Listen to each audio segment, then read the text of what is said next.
Hola, ¿cómo están? Vamos a iniciar esta sexta clase del curso normal, según el temario original que hemos tenido para este curso sobre el Espíritu Santo. Esta clase se titula El Espíritu del Señor sobre el Rey.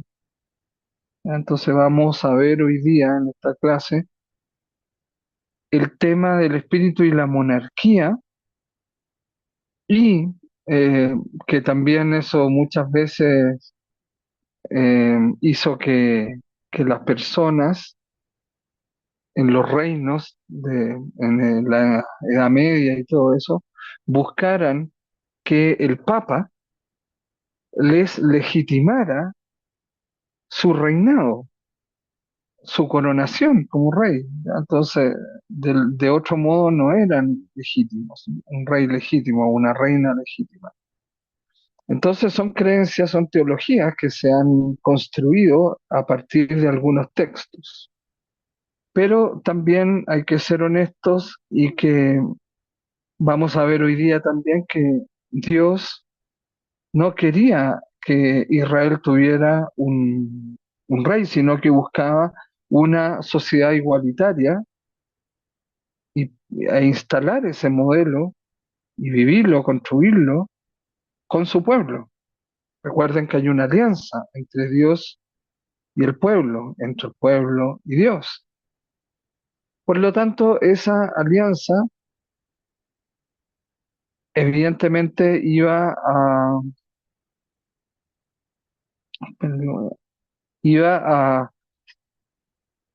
promover, instalar para el mundo, a proponer un sistema, que es el sistema que Dios quiere de convivencia social, económico, político, organizativo, y en ese sentido es algo muy bueno porque eso hace que nosotros podamos seguir ese modelo ante esas disyuntivas que siempre tenemos.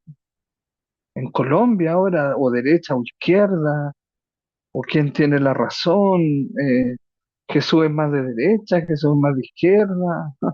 Le pasa lo mismo que nos pasa a los teólogos. A nosotros los teólogos nos preguntan, ¿pero usted cree en Dios o no? ¿Pero usted tiene fe? ¿Pero por qué dice eso? O sea, porque a veces uno dice cosas que van contra la religión establecida. ¿O usted es de derecha o es de izquierda? A veces parece derecha, a veces parece izquierda. No, yo soy teólogo, yo sigo el original bíblico. Entonces estudio y profundizo la voluntad de Dios respecto a todo, a la vida, al sexo, a- al sistema político, social, económico, etcétera, a la creencia, a la fe, a lo religioso. Y por algo Jesús fue eliminado por los cinco poderes de este mundo. Pilato, poder militar; Herodes, poder político de derecha; Barrabás, poder político de izquierda o revolucionario; los mercaderes del templo, que serían los empresarios ahora; o el poder político, Caifás. Entonces no le gustó a ninguno, no se acomodaba a ninguno, no calzaba con ninguno. Y eso lo legitima aún más a Jesús porque Dios no tiene esquema, no calza en ningún esquema. Si no, no sería Dios. Dios rompe los esquemas. Los esquemas nos dan seguridad y generalmente cuando seguimos y tenemos una relación con Dios, nos pasan bastantes cosas que son inseguras, porque Dios no nos quiere dentro de un refugio, Dios entra para que confiemos en Él, que no lo ayudemos, sino que confiemos en Él y salgamos del refugio con Él, enfrentar la vida, enfrentar lo que es la realidad de la vida. Bueno, dice así: del tronco de Jesé saldrá un renuevo, un vástago brotará de sus raíces. Sobre él descansará el espíritu del Señor, espíritu de sabiduría y de inteligencia, espíritu de consejo y de fuerza, espíritu de conocimiento y de temor del Señor. Su inspiración está en el temor del Señor. Juzgará, pero no por las apariencias. Se pronunciará, pero no de oídas. No sigue chismes. Juzgará a los débiles con justicia.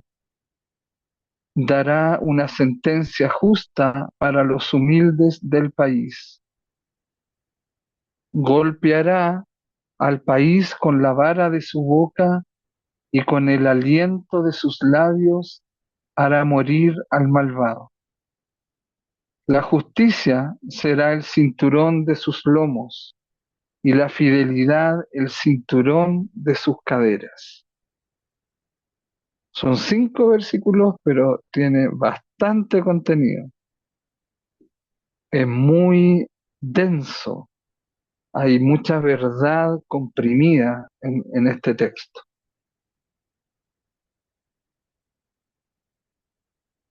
Veamos el contexto del texto y vamos analizándolo en esta clase. De nuevo, no, ahí. Bien, estos 5 versículos forman parte de un conjunto más amplio que comprende los 9 primeros versículos del capítulo 11 de Isaías. Con él acaba la primera parte principal del libro de Isaías. Lo que sigue de este capítulo 11 y del capítulo 12 es posterior.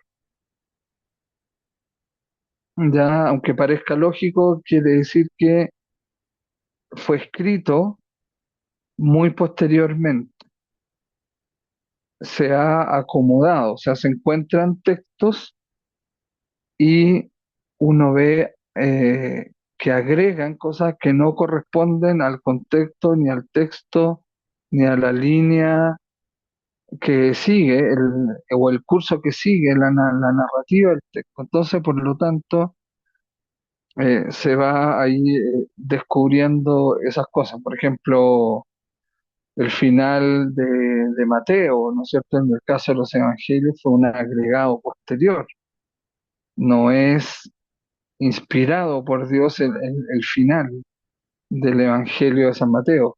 Asistido por el Espíritu Santo, pero no inspirado por el Espíritu Santo. Eso es muy interesante y sin embargo está ahí en la Biblia. Pero en la Biblia, en los Evangelios en este caso, se coloca una explicación abajo. Bueno, casi todos, hay que corregir, casi todos los textos de Isaías del 2 al 11 pertenecen igualmente a la primera parte del ministerio del profeta.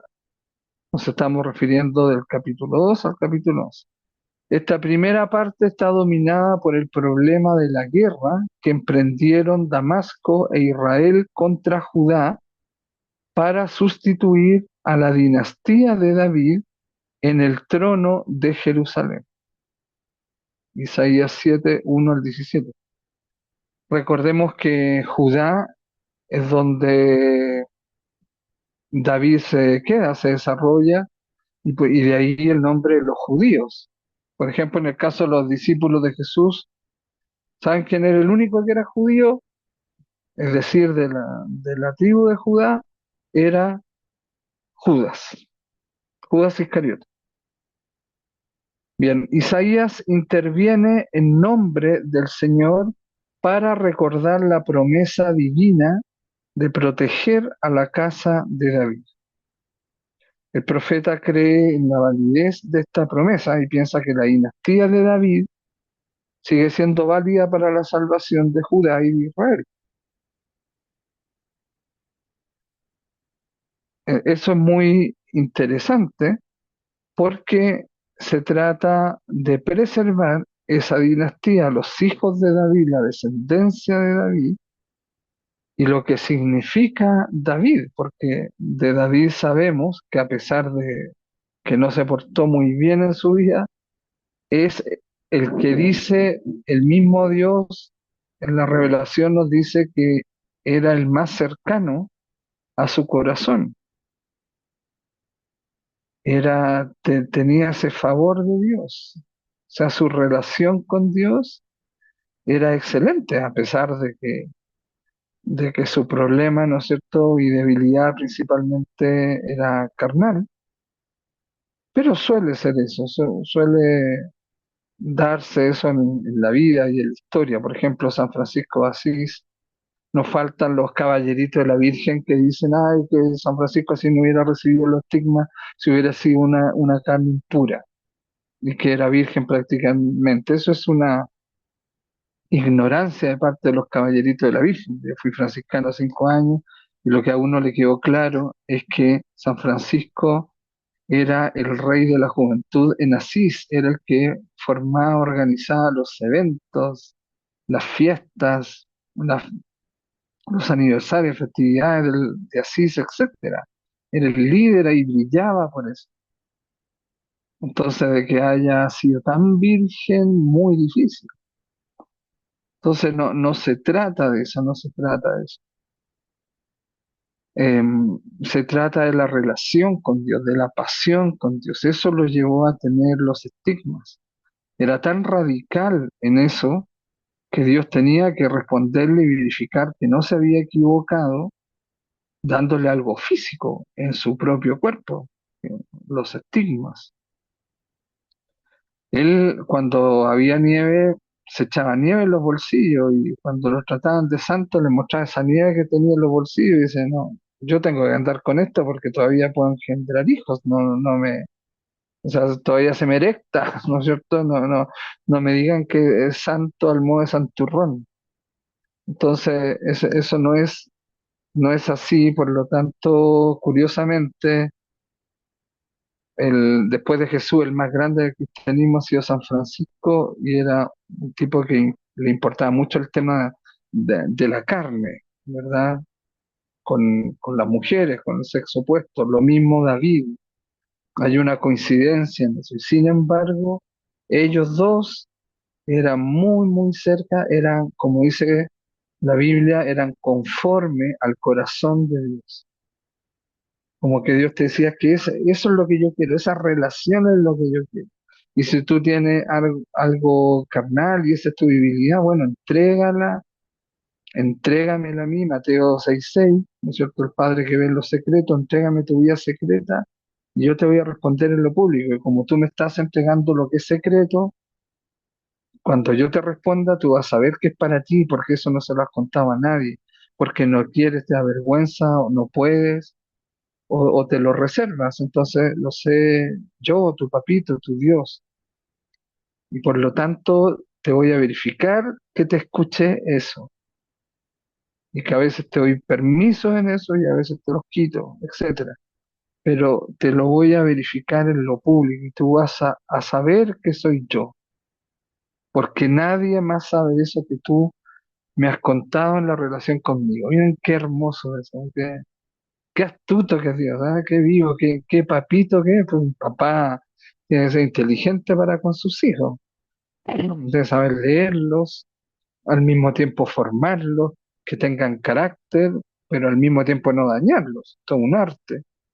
Entonces, y uno sabe que como papá es el que da la seguridad, el que muchas veces tiene que rescatar al hijo, a la hija de las garras posesivas de la mamá, y también es el que infunde valores o disvalores, es decir, es un modelo, para bien o para mal, pero es un modelo sí o sí. Ahí está, con su sola presencia. La presencia del Padre es siempre muy, muy importante. Todos los que han sido así siempre han tenido un gran Padre o han tenido la relación con Dios como su Padre. Y esa relación ha sido tremenda, de formidable. Y a lo mejor no se nota, a lo mejor no se puede ver, pero siempre se ve, siempre se puede verificar eso. Uno sabe eso. Cuando las personas hablan de Dios, yo sé de inmediato si tienen o no una relación con Dios. es algo como que uno lo sabe, no, es muy difícil de definirlo, pues imagínense una relación de uno que es un misterio para uno mismo y Dios que es el gran misterio, y entonces penetrar ese misterio es algo que realmente te coloca en una sintonía existencial, vivencial, emocional, carnal, física, cuántica, de todo, de todo. Entonces, por lo tanto, es algo que realmente importa mucho. Bueno, hemos visto que Isaías, dijimos finalmente, interviene en nombre del Señor para recordar la promesa divina de proteger a la casa de David.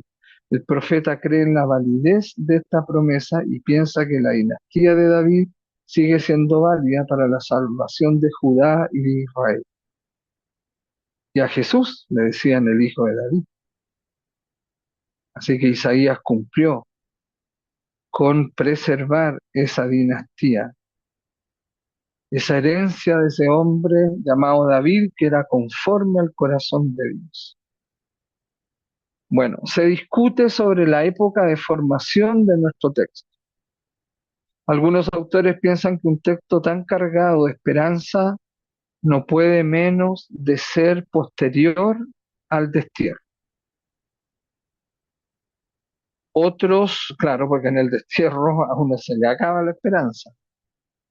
Es como cuando a uno le pasó algo malo hace 5 u 8 años, y una hora, claro, le encuentra sentido, le ha encontrado la interpretación, la cuenta, la comparte, da hasta testimonio de ello, pero eso después, pero cuando las brasas ahí están calientes y la persona tiene que tomar esas brasas, lo que va a hacer instintivamente es soltarlas, no tomarlas con lentitud y entregarlas a algo con más sentido, con más protección, con más fortaleza, no. Eh, bueno, otros observan que Isaías se vio decepcionado por los reyes que había conocido,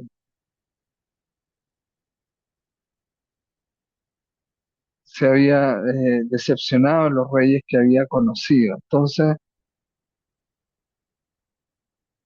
y que este texto, aunque proceda de él, alude a un rey futuro y fuera de lo común.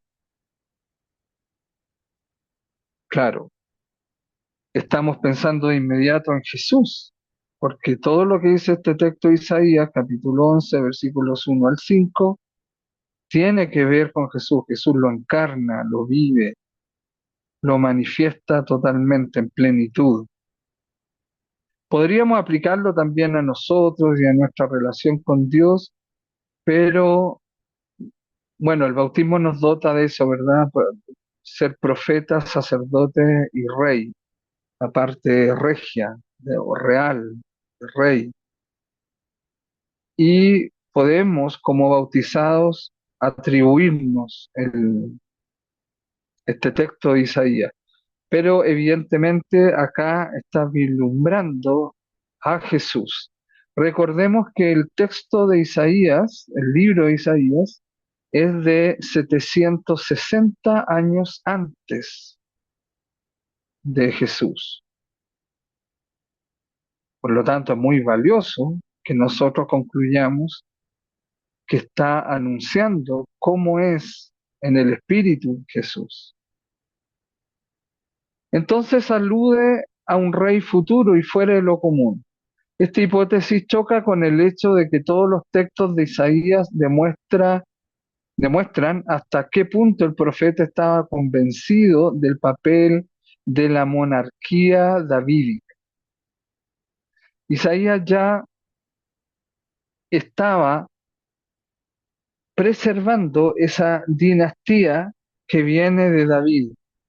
Y como dijimos, David, hombre conforme al corazón de Dios. Era muy carnal y eso no está mal, sino que lo que importa que a pesar de eso, su relación con Dios era tan fuerte. Ahí están esos salmos tan maravillosos que son inspirados por Dios, son palabra de vida eterna esos salmos de David. Y está también la posibilidad de estar con, en relación con Dios al modo de David, al modo de David. Eso es muy importante, yo nunca me voy a cansar de repetirlo, porque a veces nosotros juzgamos a hombres como David, ¿no es cierto?, que están en una eh, que le atrae a lo mejor mucho a las mujeres, o que David, imagínense todo lo que hizo. Si uno se compara con David, uno es casi un santo comparado a lo que hacía él y todo lo que él tenía. Pero lo que importa aquí no es asemejarse en eso, sino asemejarse en la relación que él tenía con Dios. Y por eso llegó a ser un hombre, un ser humano conforme al, al corazón de Dios. No se trata de que Dios conformó el corazón de David, sino que David era conforme al corazón de Dios, al corazón, a la mente de Dios, a todo lo que es Dios. Maravilloso, que ese es el piropo más extraordinario que Dios le ha dicho a un ser humano. Lo otro es el único término en griego que es haritomene, solamente sale una vez en toda la Biblia y es aplicado a María de Nazaret, a la mamá de Jesús, a un rey. El pueblo era el que quería un rey. El pueblo vio a sus vecinos y tenían reinos, había reyes, y le pidió a Samuel que le dijera a Dios que le diera un rey. Y el rey que le dio era un chico lampiño, amanerado, tocando el arpa, cuidando el rebaño. Entonces cuando lo vieron, se han reído, y este es el rey, no joda, pero mira lo que fue capaz de hacer. Y en todo ese tiempo que su padre lo mandó a cuidar el rebaño, porque el papá le echó la culpa a David como que él había sido el responsable del ataque del león de Judá a su mamá. Y en ese sentido fue muy bueno lo que David logró. Y allí solo se tenía a él y a Dios. O sea, evidentemente, después de la pérdida de su mamá, de que el papá lo hizo sentir culpable, que estaba ahí lejos de la casa paterna, pero cuidando el rebaño, que conversaba con su hermana y todo eso, ahí es donde él debe haber construido su relación con Dios, porque tenía eso era lo que él tenía. Se tenía a sí mismo y tenía a Dios, y gracias a eso alcanzó una gran relación con Dios. Es muy bonito y es sorprendente, ¿no es cierto? Cuando Samuel elige a David, o sea, Dios no le indicaba que a los hijos que le presentó el papá de David, no, no lo decía, no es ninguno de estos. Y le dijo, ¿estás segura? ¿Seguro que no tienes otro hijo? Y ahí la hermana saltó y dijo, "Sí".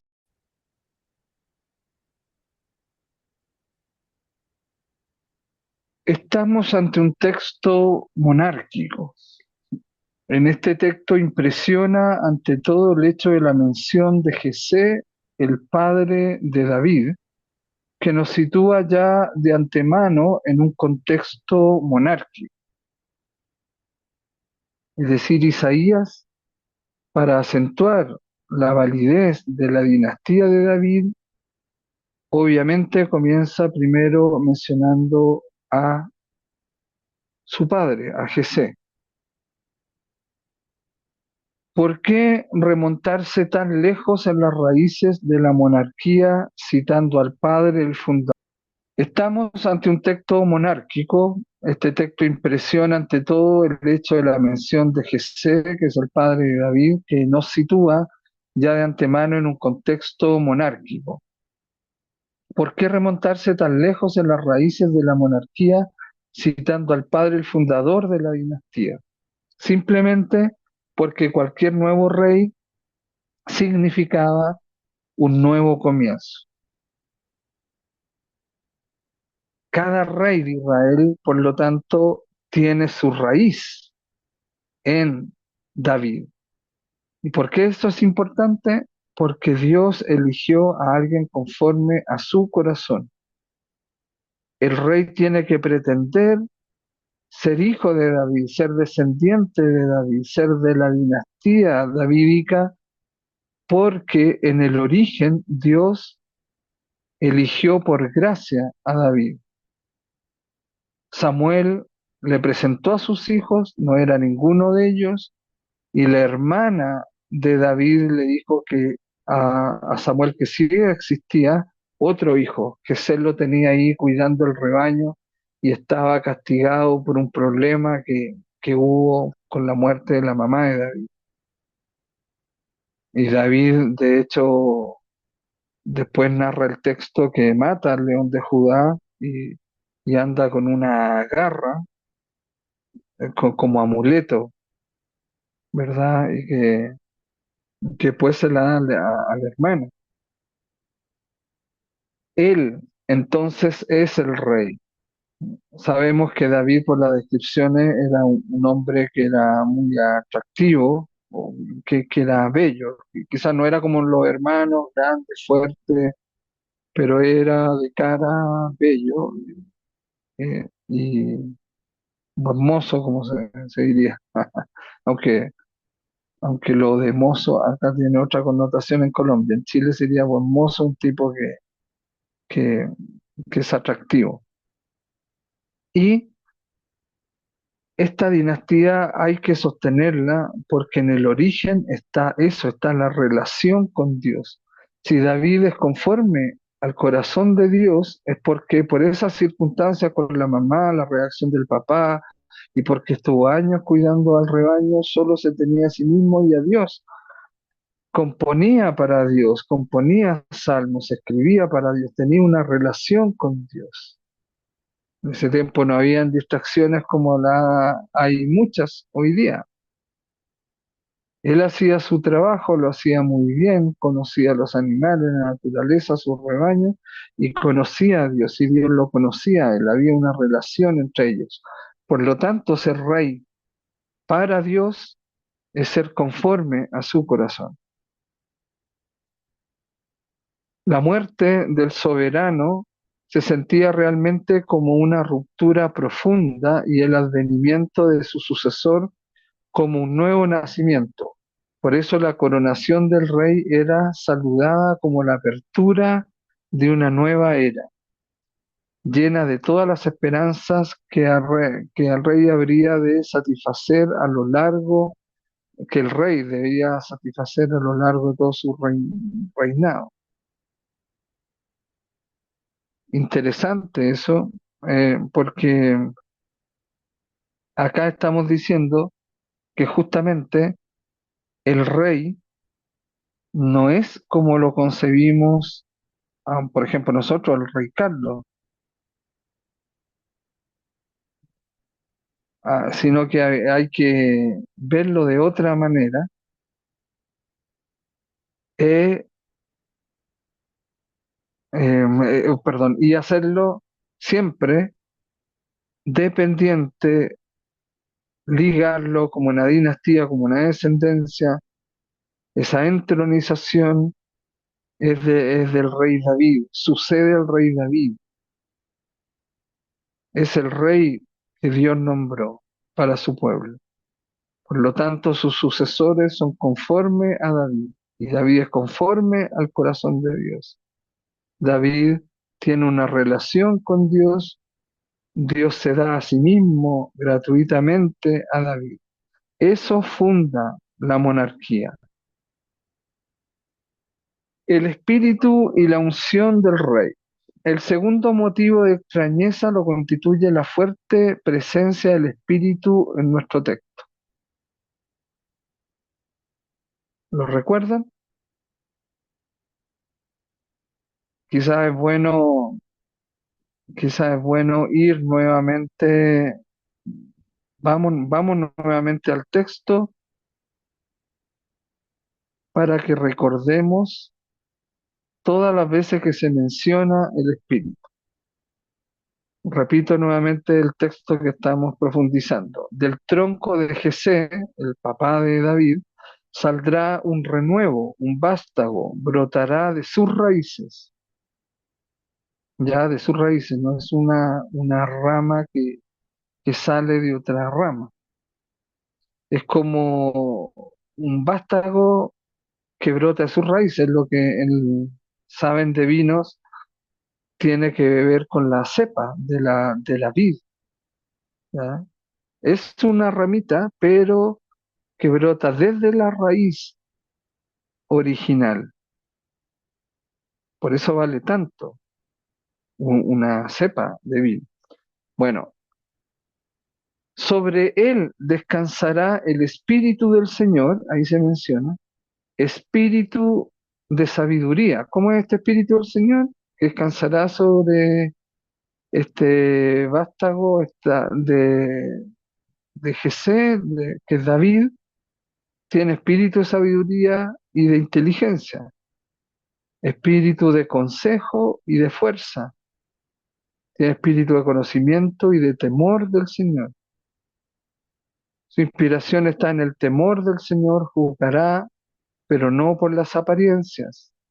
Se pronunciará, pero no de oídas, juzgará a los débiles con justicia, dará una sentencia justa para los humildes del país. Y así fue David, a pesar de sus errores.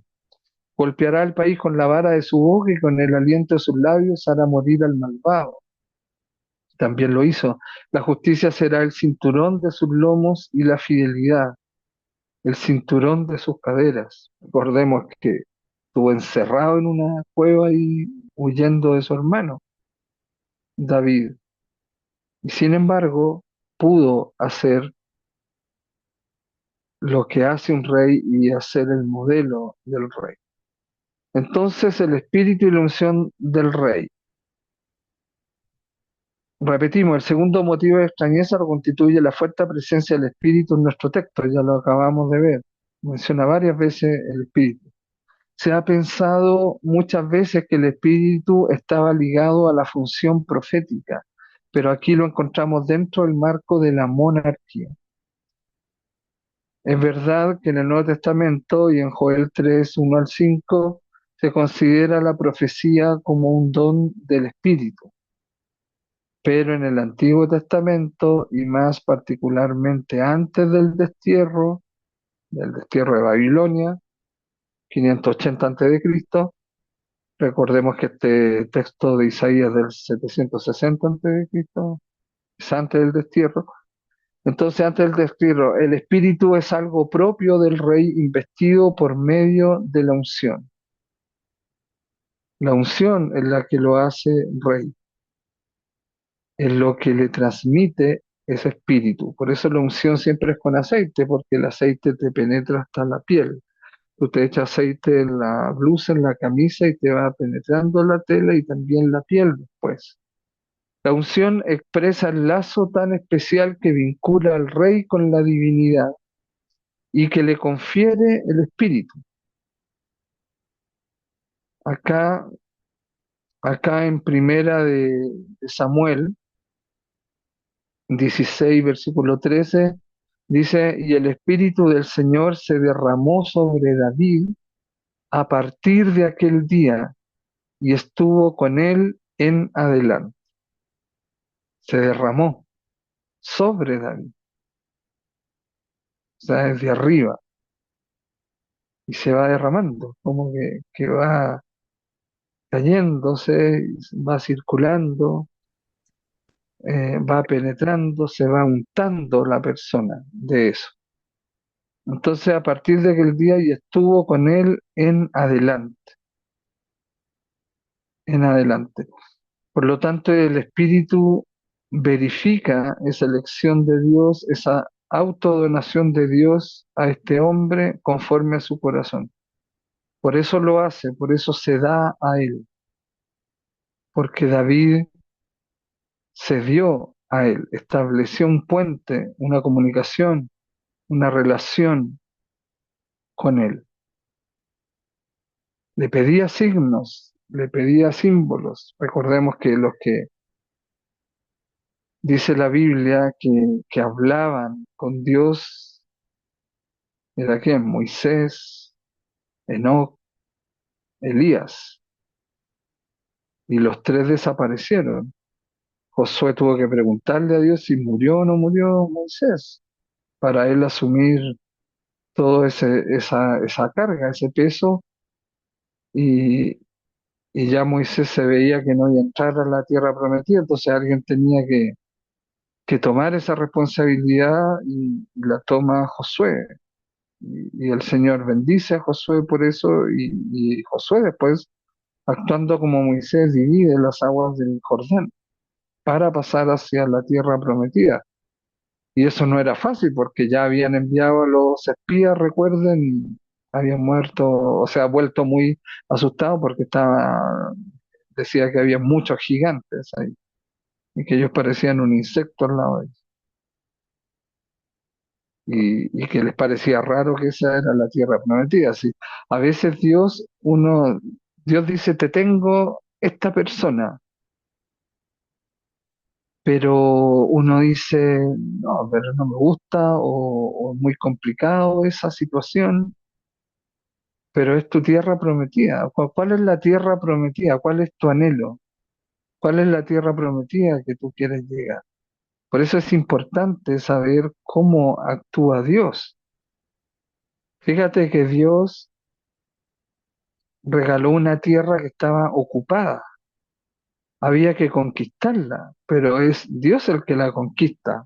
Por eso el arca va adelante con una columna de nube o una columna de fuego. Es Él que la conquista. Entonces Dios te puede dar una tierra prometida, un negocio, una franquicia, una pareja, un nuevo amor, una situación, un proyecto que a lo mejor ya está ocupado y lo tienes que conquistar con Dios. Tienes que tener antes una relación con Dios de verdad y real para que Dios vaya delante de ti como el arca y conquiste, haga tocar las trompetas y se derrumben esas murallas, esos muros que nos dividen. El Papa León XIII ahora, que tanto ha hablado de la unidad y de la paz, no es algo dulzón, no es algo de una paz imperial y augusta, no. Sabe que eso va a costar, sabe que es una construcción, sabe que la paz, Él se ha impuesto la paz del mundo como la tierra prometida, donde Él tiene que abrir esas aguas, tiene que liderar al pueblo, pero Dios está con Él para hacerlo. Y no va a ser fácil. Dios en Canaán incluso mandó a destruir una ciudad, con todo adentro, incluyendo bebés y todo. Pero en esa ciudad que se hacía, parece que sacrificio de niños o los bebés eran comida de gigantes, quién sabe, pero había que destruirla. En la misma naturaleza hay depredadores que no permiten que, que a veces las últimas crías de una especie sobrevivan y se las comen. Si hay muchos depredadores, entonces hay que eliminar ese depredador. Por eso la moral de la iglesia dice que a veces hay que elegir entre el mal menor. Yo vi ayer en History todos los atentados que le hicieron a Hitler y ninguno le resultó. Y, pero pero incluso había en uno de ellos, la Operación Valquiria, la más famoso atentado a Hitler, había un teólogo protestante, el luterano, Dietrich Bonhoeffer, que después, bueno, como es sorprendido justamente con los demás, lo fusilan y a los otros los ahorcan. No es fácil ir a la tierra prometida, pero siempre hay que ligarlo con el origen. Miren cómo Isaías, ese espíritu se sostiene en la medida que sea dinastía de el rey David, sucesión del rey David. Entonces hay que interesarnos en el rey David, cómo fue, quién fue, leer sus salmos, meterse también ahí en su espíritu, recibir por extensión su espíritu. De alguna manera también lo podemos hacer e incluirnos en eso. La unción expresa el lazo tan especial que vincula al rey con la divinidad y que le confiere el espíritu. Entonces dice Samuel, Samuel tomó el cuerno de aceite y le dio la unción en medio de sus hermanos, en eso que yo les narré. Y el espíritu del Señor se derramó sobre David a partir de aquel día y estuvo con él en adelante, incluso ante Goliat, incluso ante su hermano, incluso cuando él mismo se autoimpuso una penitencia después de haber lo, lo que hizo, ¿cierto? Con el general y después tuvo un hijo con la mujer de ese general que él mandó a matar y ese hijo se llamó Salomón, el que ha poseído mayor sabiduría, dicen, en la historia. Bien, el espíritu y las funciones del rey. La presencia del espíritu en este texto es tanto más normal cuanto se trata de exponer las funciones reales que se basan en las cualidades esenciales que el monarca posee gracias a la divinidad, porque ha sido derramado en él el espíritu. En caso concreto David, y él es sucesor de David. ¿Ok? El rey ha de poseer la sabiduría, que es el arte de tener éxito en las empresas y de conducir a su pueblo hacia una vida feliz. Debe también saber combatir para salvar a su pueblo. Es decir, debe ser sabio para orientar al pueblo, pero también tiene que ser fuerte para defenderlo. También tiene que combatir. Ese espíritu también lo hace una persona combativa con aquello que, que niega todo lo que involucra el espíritu. Uno de los primeros deberes del soberano es practicar la verdadera justicia.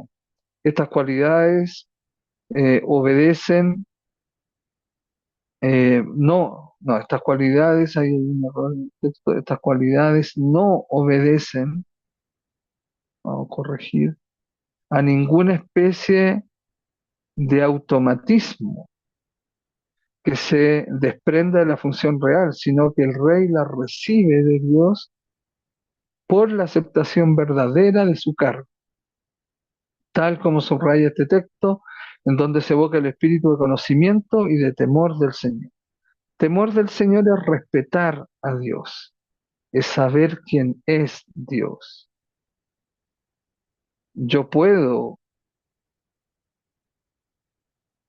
estar en relación con Dios, pero estoy de rodillas o postrado, porque sé con quién estoy interactuando.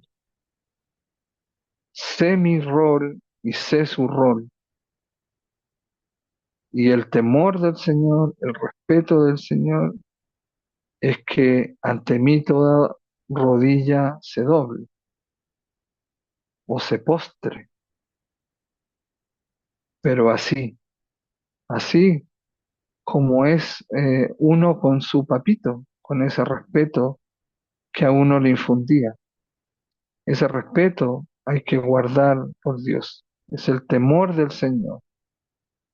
Uno como papá, desde la experiencia mía como papá y también ustedes como mamá comparten eso, es que ustedes o nosotros hemos pensado ya alguna situación y alguna decisión cuando están ellos más pequeños, cuando no tienen mucho conocimiento para elaborar algo, comprender algo, pero nosotros sí lo tenemos y por lo mismo, después de un tiempo de diálogo, de madurar esa decisión, le decimos, mira, esto vamos a hacer.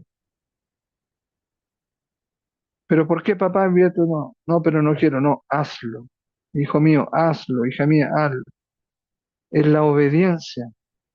Cuando yo le digo algo a mi hija Adriana, yo ya sé, ya lo he visto por hartos lados y yo digo que lo mejor sería esto. Ella, como me ama y confía en mí, es obediente y lo hace porque confía en qué, en cuál es su temor al papá o el temor del Señor en ese caso, que uno sabe que Dios sabe, uno sabe que el papito sabe. Y si me está diciendo que haga esto es por algo. Él ve todas las implicaciones, todas las conexiones, todas las relaciones, todo lo que está involucrado. Entonces, el temor del Señor tiene que ver con eso. Y ahí que yo digo, cuídate de quien me cuida, cuídate de quien yo tengo una relación y no me dañes, porque debes tener ese temor a Dios, como uno también lo tiene. Y es obediente. A veces el papito no da permiso, no da el dinero, no hay forma. Y es por algo que está haciéndolo así. Entonces, seamos obedientes a eso. Uno es obediente al papito, pero ¿por qué es obediente? Por el temor de Dios. ¿Y qué es el temor de Dios? Que uno ya sabe que Él lo ha evaluado todo. Si me está diciendo esto, es por algo. No permitamos que la religión, un pastor, un sacerdote, un papa, un cardenal, lo manipule o un teólogo. Sintamos esa y hagamos, construyamos esa relación con Dios y nosotros sabremos qué en realidad es lo que tenemos que hacer. A veces nosotros decimos no sé qué hacer, pero uno sabe qué es lo que debe hacer. Bien, el espíritu en acción en la obra del rey. La segunda parte del poema sería la segunda parte del versículo 3 al 5 hasta el final, describe las consecuencias prácticas de todo lo que el rey ha recibido, la presencia en él del Espíritu de Dios, subrayando más especialmente una de las funciones del monarca, hacer justicia. Ya el Salmo 72 insistía ampliamente en este aspecto de la misión real.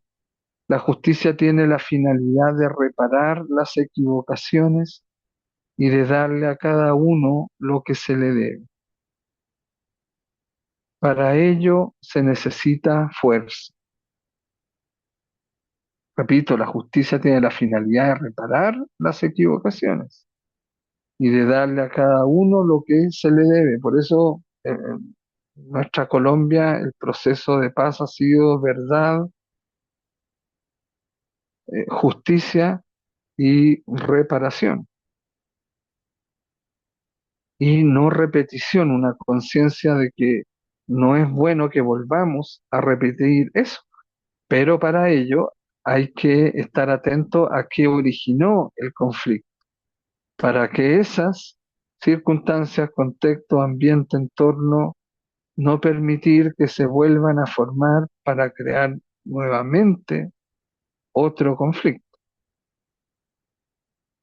Para ello, se necesita fuerza, de ahí la mención de la justicia y de la fidelidad como cinturón y ceñidor de las caderas y de los lomos del rey, donde se lleva la espada, el arma,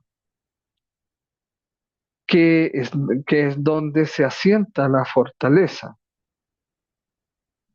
la armadura, la estirpe, el arma, ¿no es cierto? La capa del rey verifica eso, pero su estampa, lo que está ceñido a sus caderas, sus armas, su defensa, su poder, es lo que visualmente lo hace ver como rey. El espíritu no solamente da una función, sino también los medios para cumplirla. Por ejemplo, cuando lo vamos a ver más adelante, cuando hablan en lenguas, el texto de San Pablo dice que el espíritu también va a asistir a algunos que están ahí para que traduzcan al que está hablando en lengua. O si no, cualquiera dice cualquier disparate y nada que ver con hablar en lengua. El espíritu entonces no solamente da la función, sino también los medios para cumplir. Y los versículos 6 al 9 que prolongan nuestro texto presentan dentro de un registro paradisiaco las consecuencias de una acción semejante. ¿Cuál es la paz y la armonía en todos los niveles? Aquello que, que David le da como misión al rey, de construir la paz. El Evangelio dice, bienaventurados los hacedores de paz. La paz se hace, no es una magia, se construye gracias a la gracia de la donación de Dios, al Espíritu del Señor. Pero que te dice para dónde la cosa, pero también te da los medios. Y esos medios es lo que te ayuda a construir. Nosotros en Fratesia siempre decimos, la paz no es la tranquilidad después del conflicto o después de un acuerdo. La paz es el amor fraterno que impide iniciar el conflicto. Es el amor familiar que impide iniciar esa gran discusión o esa pelea en la casa. Es el amor fraterno de vernos como hermanos en la sociedad y ayudarnos unos a otros. Es ver al mundo como una casa común para cuidarlo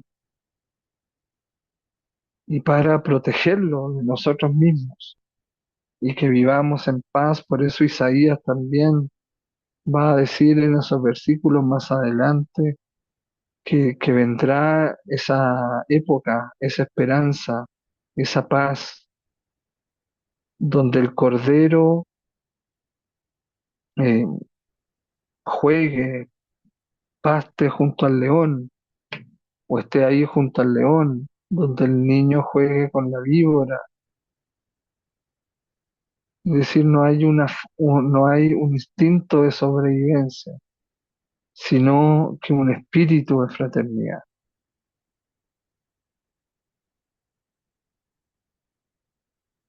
En conclusión, fuera de este texto esencial del libro de Isaías, encontramos otra mención del espíritu en vinculación con la justicia en el capítulo 28, versículo 6. El espíritu en relación con la prudencia política aparece en el capítulo 19 y en el capítulo 30, ahí están las citas, ustedes la tienen, pero en Isaías el espíritu sigue estando primordialmente ligado al rey como expresión de la presencia divina con vistas a la tarea de justicia y de prosperidad que tiene que desempeñar. En este sentido está esencialmente vinculado a la esperanza que mantiene el profeta en la función real, en la función de rey.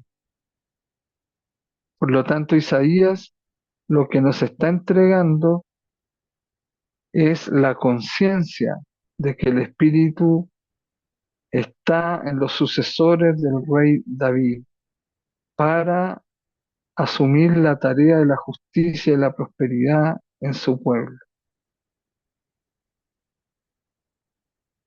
Y eso es conforme a David, y David conforme al corazón de Dios. Esa es la continuidad y esa es la clave.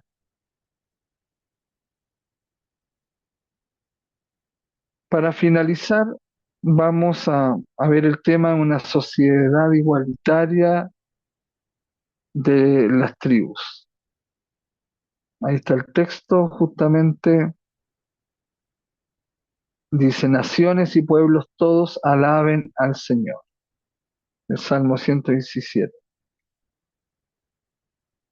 ¿Por qué este tema es importante? Porque el contexto es que Israel le pidió un rey a Dios. Dios no le dio un rey por su iniciativa propia a Israel. Tenía otro proyecto para Israel, pero se dio cuenta que su Israel querido, amado de Dios, era muy infantil todavía, muy niño, y no podía ver más allá de lo que él le había propuesto a las tribus, que es el sistema que yo pienso más propio, porque a veces creemos que solo existe la derecha y la izquierda y no nos queda otra. Centro izquierda, socialismo, centro derecha, neoliberalismo, y al final es lo mismo, derecha izquierda, no hay otra cosa más que tener y sí, creemos eso, pero Dios nos dio otro sistema. Entonces dejaron este proyecto de Dios, no lo lograron desarrollar bien y urgieron a Samuel que le dijera a Yahvé, a Dios, que quería un rey. Entonces Samuel le dijo a Dios, Dios se molestó, le dolió, pero como papito accedió, comprendiendo que ese hijo y pueblo suyo era un infantil, le faltaba bastante sabiduría de la vida y de la realidad y de toda la existencia. Yo creo que tenemos que caminar a un proyecto así, no ya de derecha, ni izquierda, ni centro izquierda, ni centro derecha, sino seguir las directrices de Dios, esta orientación de Dios. Veamos de qué se trata. En Josué capítulo 1, versículos 2 al 3 dice, levántate y pasa el río Jordán, tú con todo este pueblo, a la tierra que yo doy a los hijos de Israel. Les doy todo el territorio que conquisten como yo prometí a Moisés. Y ya decíamos que esa tierra no estaba vacía, daba leche y miel y muchas cosas ricas y una buena tierra, pero estaba ocupada. Había que conquistarla, que derrocar algunas ciudades y en otras entrar también en relación, en negociación, en alianza y ver también que la conformación de las tribus de Israel. No todos eran de una sola tribu, a veces creemos nosotros eso. Las tribus que son conforman, están conformadas por clanes y los clanes y los clanes están formados por familias, ¿ok? Es importante ese esquema, familias, clanes y tribu. Y había otras tribus, entonces todas se unían en una confederación de tribus. Ese es el sistema de Dios. Existen familias, nosotros diríamos actuales, qué tipo de familia, porque hay tantos tipos de familia en la actualidad. La Biblia dice familia. El, el clan de familias, por ejemplo, tu casa o tu apartamento es tu familia. El clan sería el barrio, donde hay muchas familias. O, o- o sería la junta comunal, podría ser el clan. Y la tribu, el barrio. Por ejemplo, yo que vivo en Belén Rosales, pero acá hay varios Belénes.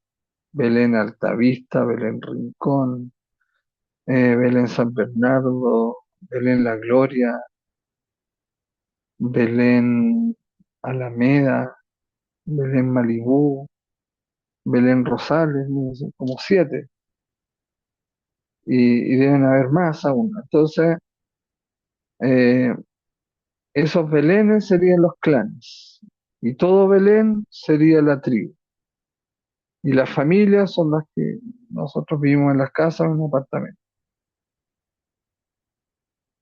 Entonces, le dijo Dios a Josué, el discípulo, el oidor, ¿no es cierto?, que dice también la Biblia de Moisés. Y él finalmente es el que abre las aguas del Jordán, como lo hizo su maestro Moisés, para pasar hacia la tierra prometida. Bien, y es conforme a las tribus que hay.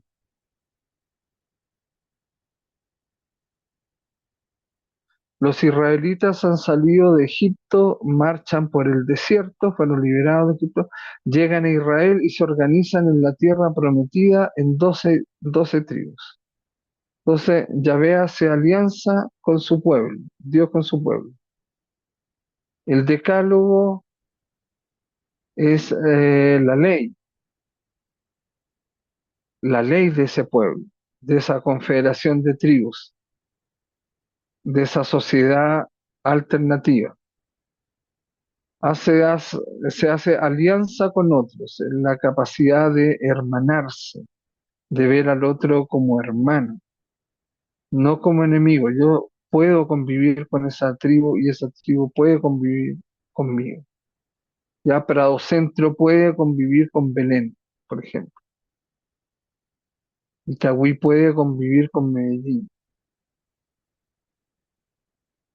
La unión de tribus, que la diversidad en la unidad, no es uniformidad, sino que hay diversidad, pero en unidad, no en oposición, no en fusión, para uniformarse, para mezclarse, para perderse en el otro y dejar de ser la historia de la tribu, el pensamiento de la tribu, el líder y la familia y los patriarcas de la tribu. Y el año jubilar, donde no hay deudas, se acaban las deudas y hay una nivelación social entre las tribus. Miren qué excelente, excelentísimo este sistema que Dios nos regaló y que nosotros creemos que no existe esa alternativa a la derecha y a la izquierda. Y está aquí. Esa confederación de las tribus, de las 12 tribus, está la tribu de Judá, de Simeón, de Rubén, de Gad, de Manasés, de Levi, de Isaacar, de Benjamín, de Neftalí, de Dan, de Efraín y de Aser. Esas son las tribus. Josué debe continuar la lucha que había emprendido Moisés. Promueve más y más la organización de las tribus. Es decir, se respeta esa diversidad, que cada tribu guarde, conserve su identidad, pero se ponga también en disposición social. en cooperar, en confederarse con el otro, en estar construyendo con el otro, una confederación de tribus. Pide con frecuencia también Josué la colaboración por representantes de cada una de las tribus. Dios lo va guiando en este sistema a Josué y se conforma las tribus. No porque Dios lo diga va a resultar y va a ser el ideal y el hombre lo va a asumir y lo va a hacer muy bien, aunque Dios está construyendo y trabajando con nosotros. También existe el mal y que aprovecha cualquier grieta y se mete el mal, pero para evidentemente entorpecer, derrumbar, joderle este proyecto a Dios.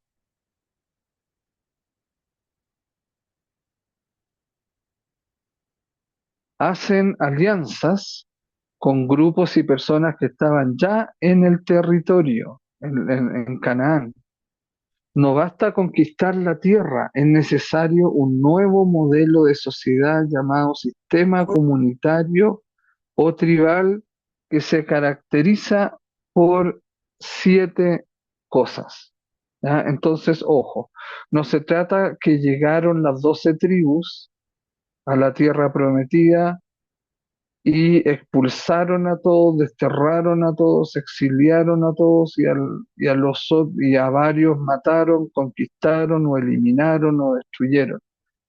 No, sino que hacen alianza con grupos y también con personas que ya estaban en el territorio. Eso es necesario porque esa gente conoce el territorio.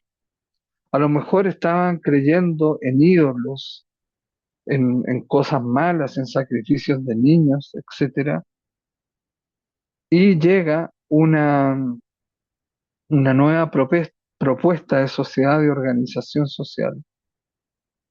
Y en ese sentido, nuevamente, se, se puede hacer este sistema y construyéndolo con Dios.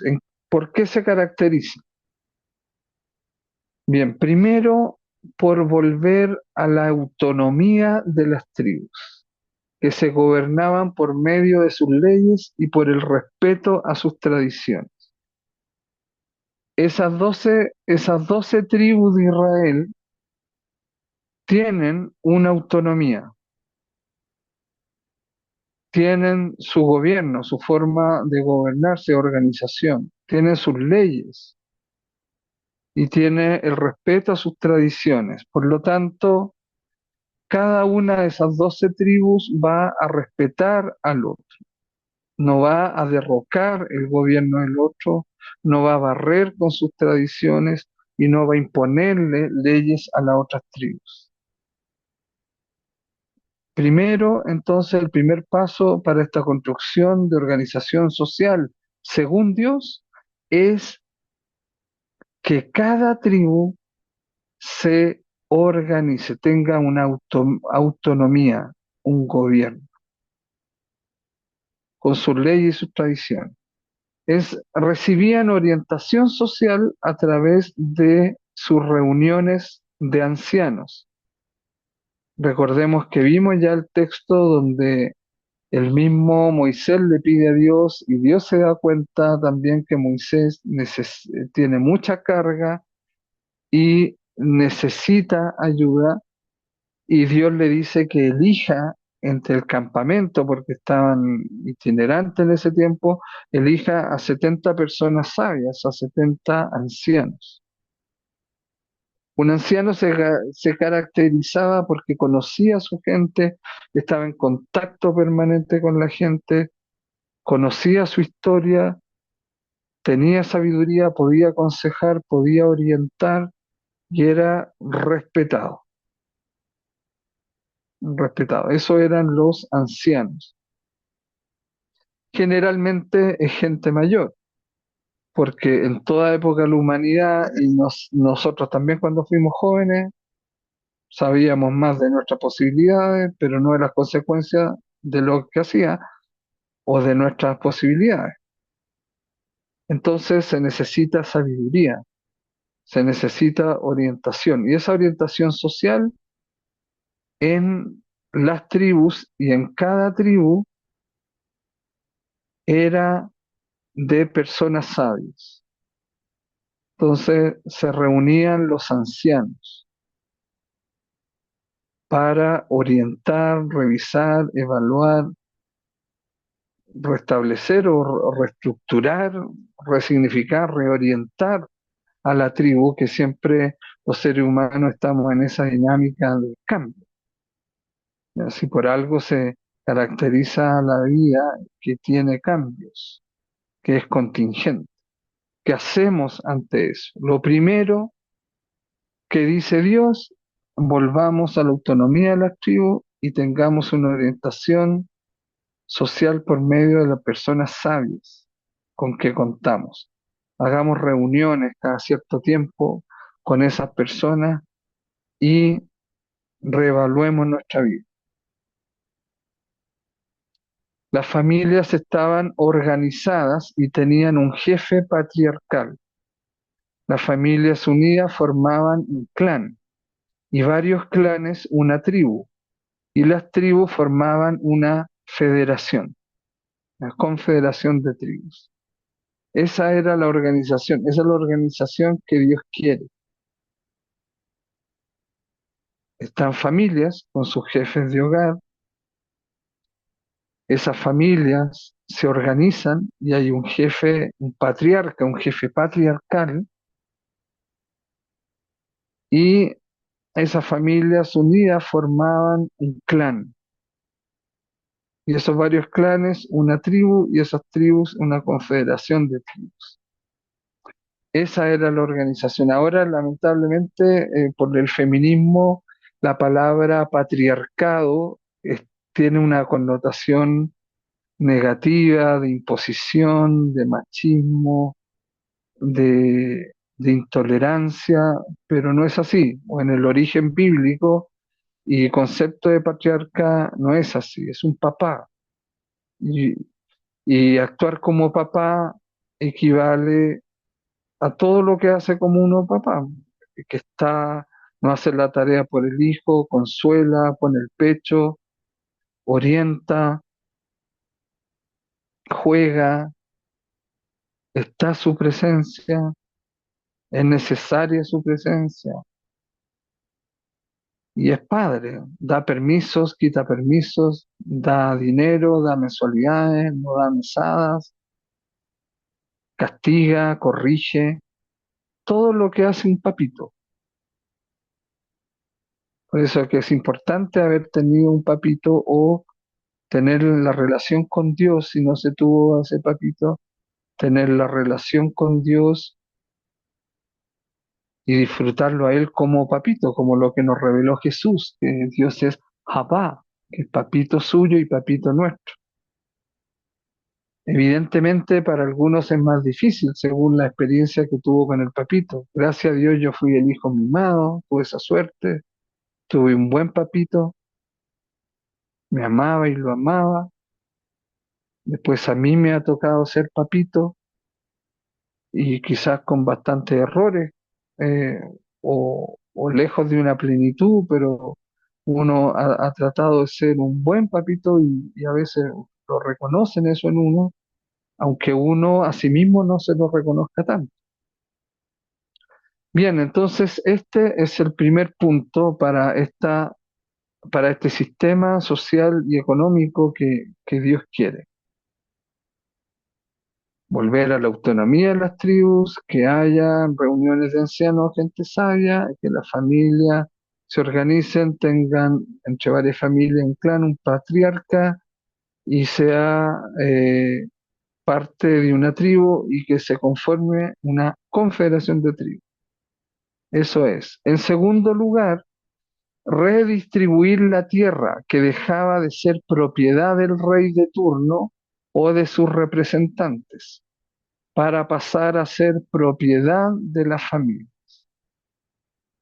Evidentemente una monarquía no va a querer eso, sino que se impone y tiene una corte, los cortesanos, rinden el tributo, incluso piden y cobran y exigen el tributo a su pueblo para mantener a esa monarquía que tiene palacio, que tiene ejército, que tiene guardias, que tiene tesoros, etcétera. Por qué llegar a eso? ¿Por qué llegamos a eso? Entonces, redistribuir la tierra que dejaba de ser propiedad del rey, del latifundista, diríamos hoy, del rey de turno o de sus representantes, para pasar a ser propiedad de la familia. Quizá alguno de ustedes está eh, relacionando esto con con lo que se hizo en muchos países, que es la reforma agraria, que a esas personas que tenían muchas tierras que ni siquiera las trabajaban, era solo para cabalgar en sus caballos, se las dieron a las familias, a campesinos, para que la trabajaran y todo, pero también había que formar esa gente. Yo conocí a varias familias campesinas en Chile que decía que al final mataban los animales, hacían un asado, se ponían a beber, quedan todos alcohólicos y así se la pasaban y trabajaban la tierra porque le dieron una tierra sin enseñarles a trabajarla y administrarla. Pero antes de eso, para eso hay que redistribuir la tierra. Entonces, por medio de esta redistribución de la tierra, todos adquirían iguales derechos al trabajo y a la generación de bienes. O sea, había un derecho al trabajo y se generaban bienes. Y esos bienes también podrían ser parte de la tribu y de una propiedad privada.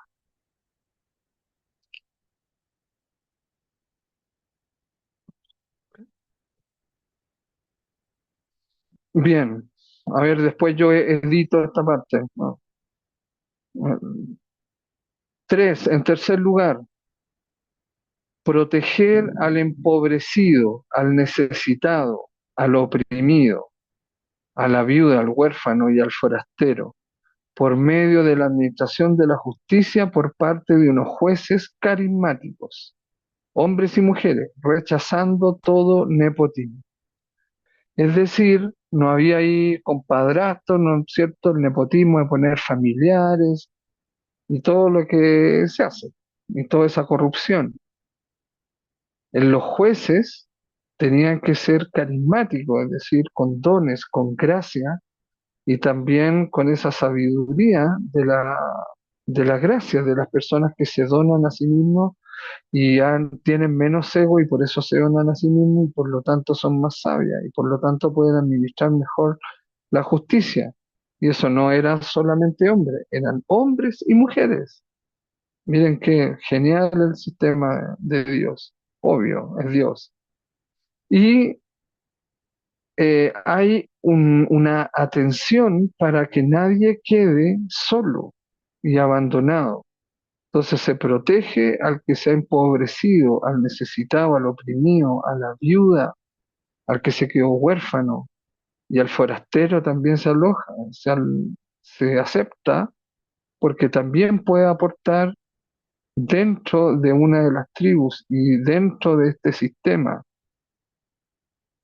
Por lo tanto, no había la, estaba protegido, digamos, el otro de otra tribu, el hermano de tu misma tribu, de tu mismo clan,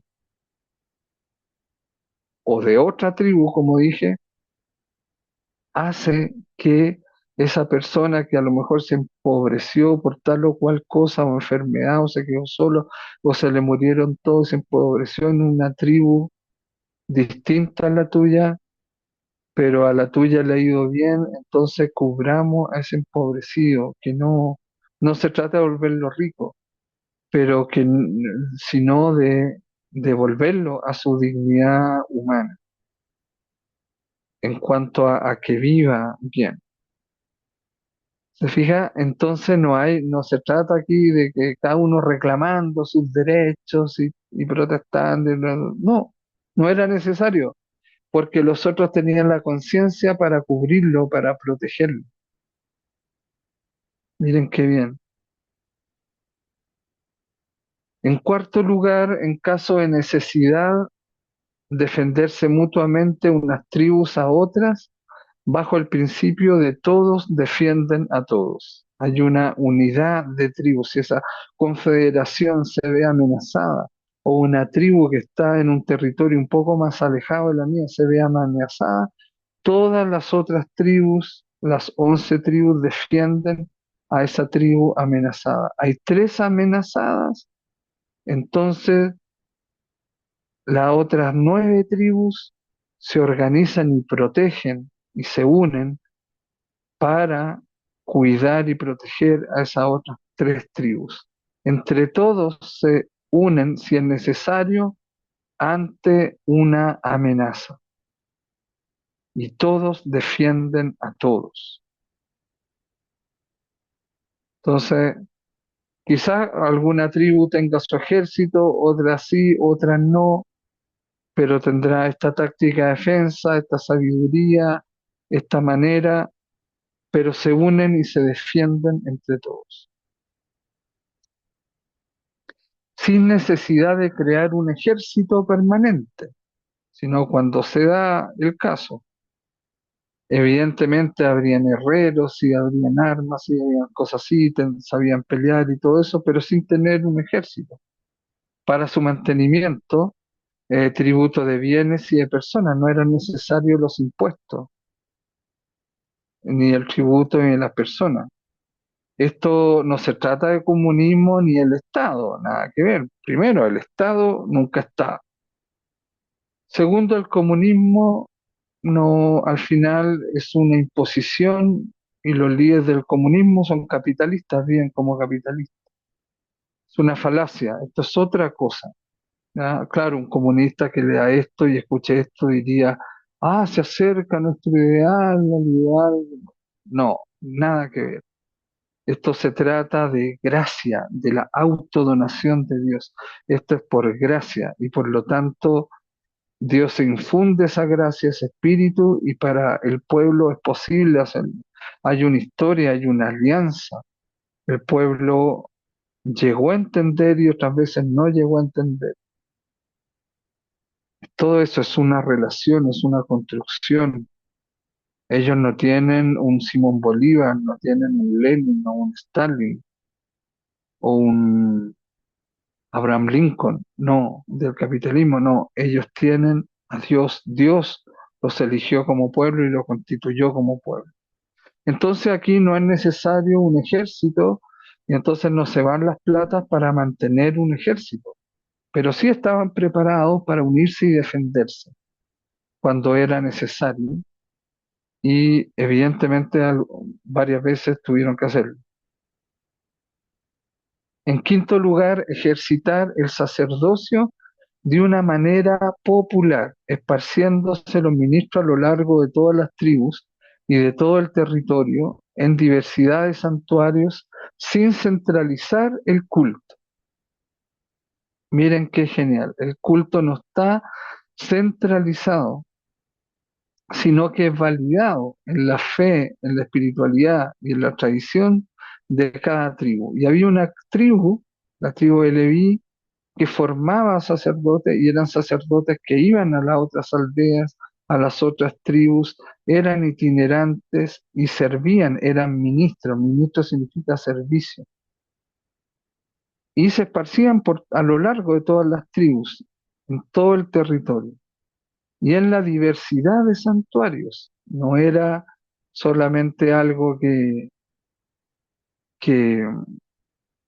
que tocaban campanas para que fueran a su santuario, sino que ellos iban. Había una diversidad en la unidad, un criterio, había un amor, el padre que cree y quiere a todos sus hijos, lo valida. Un hijo le saldrá hasta gay bailarín de ballet clásico, un hijo le saldrá científico, el otro le saldrá obrero, el otro le saldrá músico, el otro le saldrá artista, el otro no, pero abraza y ama a todos y quiere a todos.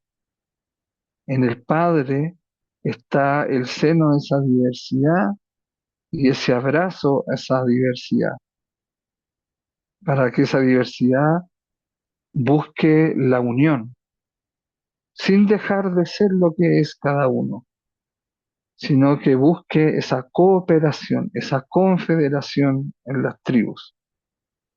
Es maravilloso el proyecto de Dios.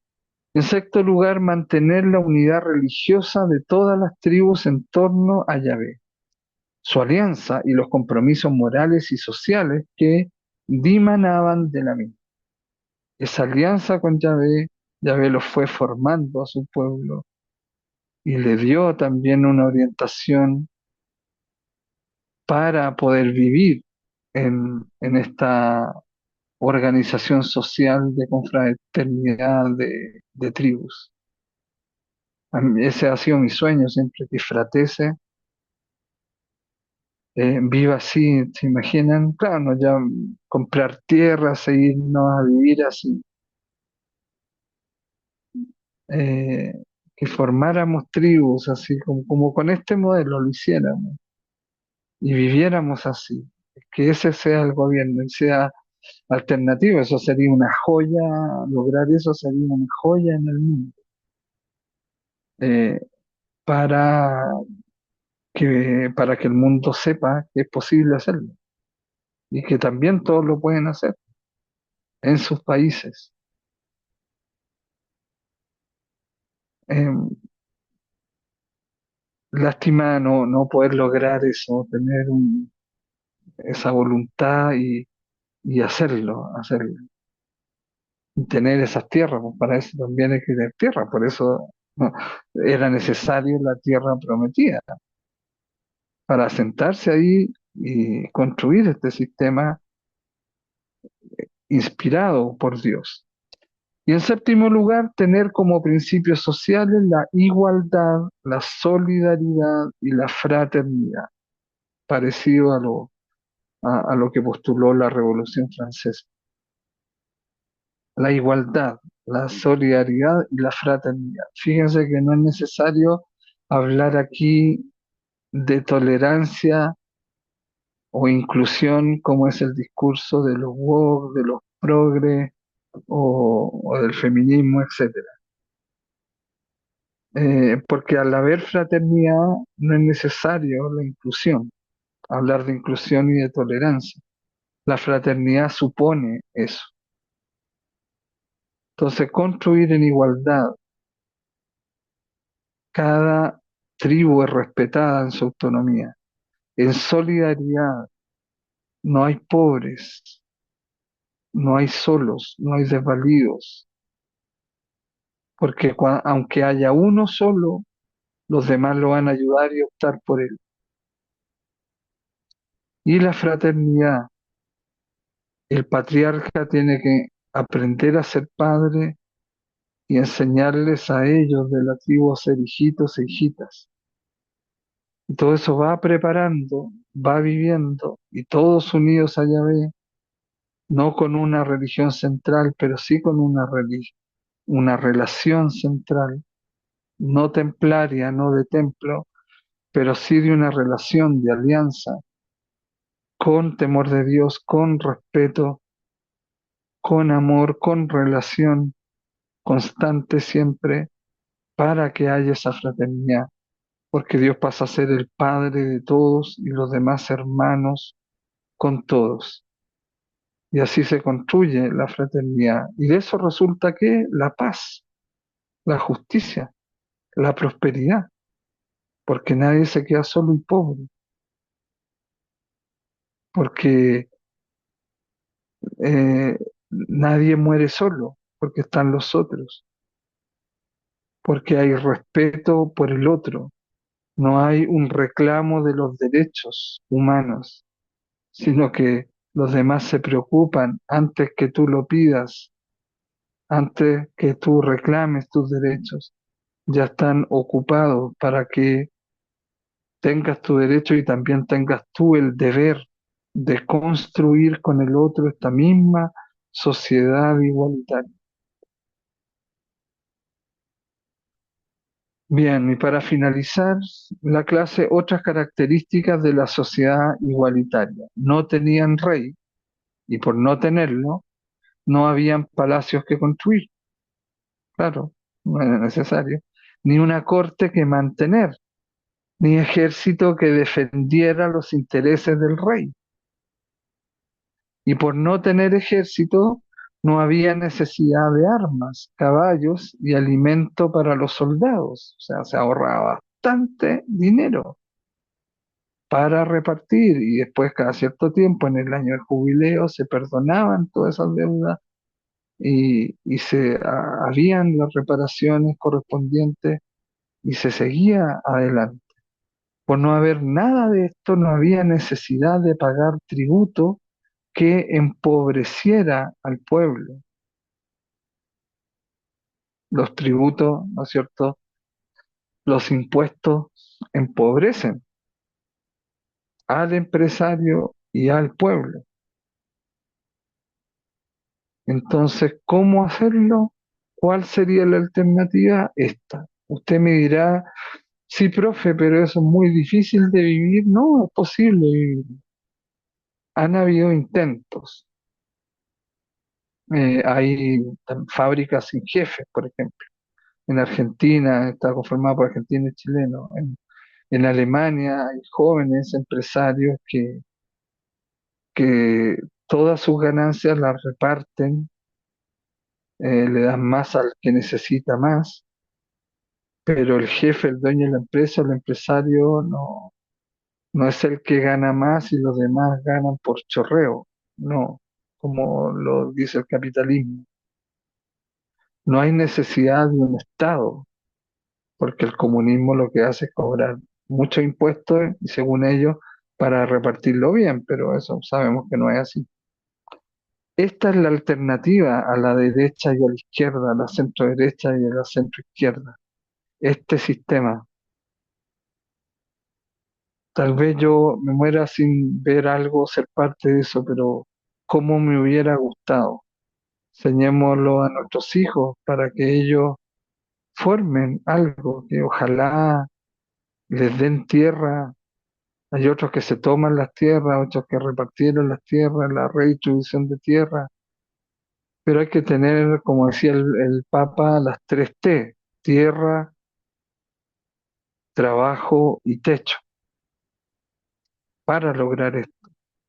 Y se puede hacerlo, se puede vivirlo, y ojalá que tengamos la noticia un día de que hay una fraternidad que vive el sistema que Dios quiso para el ser humano, el sistema de organización social, político y económico. Entonces dirán, ¿y cómo es eso? Sí, ¿y dónde está eso? Sí, en la Biblia, ¿y cómo? Sí, se extrajo eso y estas son las claves, y así se puede vivir, lo estamos viviendo. Ah, yo quisiera que eso existiera en mi país, yo también quiero hacer ese piloto en mi país también, y así se va entusiasmando, se va viviendo y todo eso. Pero lamentablemente está el mal y gente de derecha, gente de izquierda, que también no lo permitiría, porque se le derrumban sus ideologías, sus esquemas y por lo tanto sus privilegios. Pero existe esto. Yo les voy a colocar